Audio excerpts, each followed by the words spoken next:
Hey there, hope you're having a wonderful day. In this video, we're going to go over how to move the player around on the screen by processing keyboard inputs. So we're going to move the player around by pressing on the arrow keys on the keyboard. And just to go over what we did so far, we created a window over here. We have a player, which is represented by a rectangle. We have a draw function that draws the player, and then within our game loop, we are drawing, and we are doing this 60 frames per second. Okay, so if I save and run the program, you can see we have the player over here, and now we want to move the player by pressing on the keyboard keys.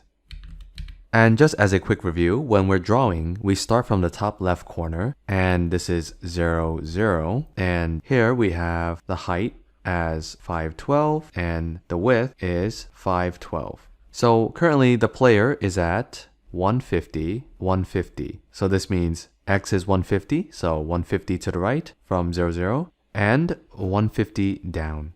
So that is the X and Y position. Now, if we're going up, this is in the negative Y direction, and if we're going down, this is in the positive Y direction. And that is because we are moving this top left corner down towards 512, and if we're going up, we're moving it up towards 0. So this coordinate over here is where y is equal to 512, and this coordinate over here is y equal to 0. And the same applies for the x direction. So going to the left is negative x, and going to the right is positive x. So if we're moving this point to the left, we're going towards 0. So over here, x is 0. And if we're moving the point to the right, we are going towards 512. Okay, so remember, to the left is negative x, to the right is positive x, and up is negative y, and down is positive y.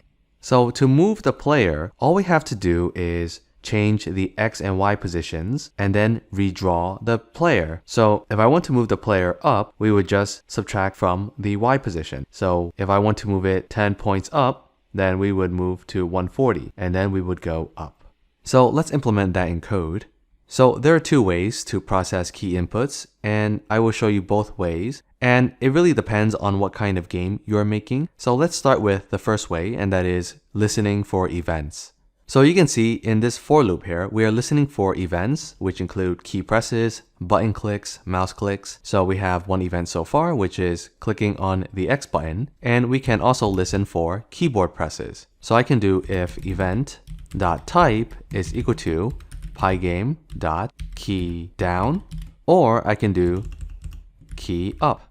So here I'm going to do key down. So what is the difference? Well, key down happens when you press on a key and push it down. So the moment you push the key down, we call this piece of code, and key up is when you push the key down and then you release it and the key goes back up. So only when the key goes back up do we call this piece of code. So it's pretty much a matter of when you process the key input. So if we have a key down, meaning the user presses on a key, we need to figure out what key the user pressed. So in this case, let's check for the arrow up key. So if event.key is equal to pygame.uppercase K underscore up. So if we press on the up arrow key, I'm going to change the Y position of our player. So player.y minus equal 5. So let's save and run the program. And I'm going to press the up arrow key, and you can see the player is moving up. And every time I press the up arrow key, the player is moving up by 5 pixels. So we're subtracting 5 pixels. Okay? And we can also support other keys. So for instance, in some games, we use WASD instead of up, down, left, right arrow keys. So what I can do is I can support both types of key presses. So I can do or event.key is equal to pygame.uppercase K underscore, and with the letters, you want to use lowercase. Okay, so now if I press the up arrow key or the W key, the player is going to move up. So let's save and run the program. All right, so I'm going to press the W key, and you can see the player is moving up. And we can actually shorten this. So instead of doing it this way, I can just create a tuple. So let's add some parentheses here. And here I'm going to do if event.key in this tuple of 2 keys. If that is the case, then we are going to move the player up. So let's save and run the program. So I press the up arrow key, and I can press the W key, and you can see the player moves up. And we can do the same for moving down, so I can just copy and paste this. And over here, I would just change this to down, and underscore W would become S. And for player.y, instead of subtracting 5, we are going to add 5. So let's save and run the program. And now I'm going to go up. And then if I press the down arrow key, we are going to go back down. And I can also press the S key. And you can see the player is going down. Now let's do the same for left and right. So I'm just going to copy and paste this. So for left, we would do K left. And for the letter, we would do A. And going to the left is the X direction, but the negative X direction. So here I would do player.x minus equal 5. And I'm going to copy and paste this again for moving right. And then I would change this to K right. And this will become D. And instead of minusing 5, we will add 5 to move to the right. All right, now let's save and run the program. So if I press on the right arrow key, you can see the player is moving right, and I can press on the D character, and the player moves right. And I can move left as well. Okay, so we now have full mobility for our player. So you can see I can move around like so. And if I press 2 keys at the same time, let's say up and right, you can see the player is moving diagonally upwards and to the right. Now you might have noticed that throughout this lesson, I've only been pressing on a key very quickly. And that is because by checking key inputs this way, we only check for one key press at a time. So if I press on a key and I want to hold onto the key to move down, nothing happens. So if I press on a key and hold it down, it only registers it as one press. Now, when you're playing video games, it is a lot more convenient to be able to hold onto the key so you can move faster, because right now we are moving very slowly. So I'm going to comment this out, and instead of doing it this way, I'm going to show you a different way to check for key presses. So I'm going to go outside this for loop and do keys is equal to pygame.key.getPressed, and this is going to give us a set of keys that are currently being pressed.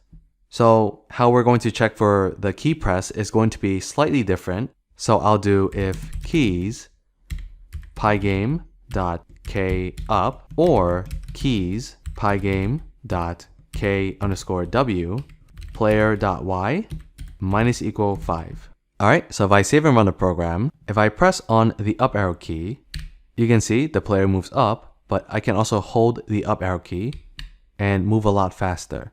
So let's do the same for the other keys. So I'm going to copy and paste this and change this to down and this to S. And instead of subtracting 5, we add 5. So that's moving down. Now let's copy and paste again. Over here, I'm going to change this to left and this to A. And here we will do player.x minus equal 5. And let's copy and paste this, change this to right and this to D. And then here, since we are moving right, this is in the positive X direction. So let's save and run the program. And now if I hold on to the right arrow key, you can see we are sliding to the right, down, left, up, and I can do the same with W, A, S, D. And another thing we can do is move diagonally.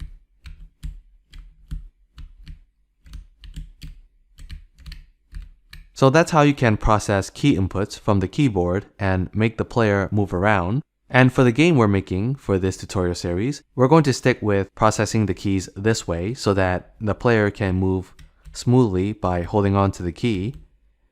Alright, so that's the basics of movement and key presses in Pygame. And in the next video, I'm going to show you how to render images so that we don't have to continue using the rectangle to represent the player. So that's it for this video. Hopefully you found this video helpful. And if you did, make sure you give this video a like. If you have any questions, let me know down below in the comments. And if you want to stay up to date for more Python game programming tutorials, make sure you subscribe to the channel. And I'll see you in the next video. Bye bye.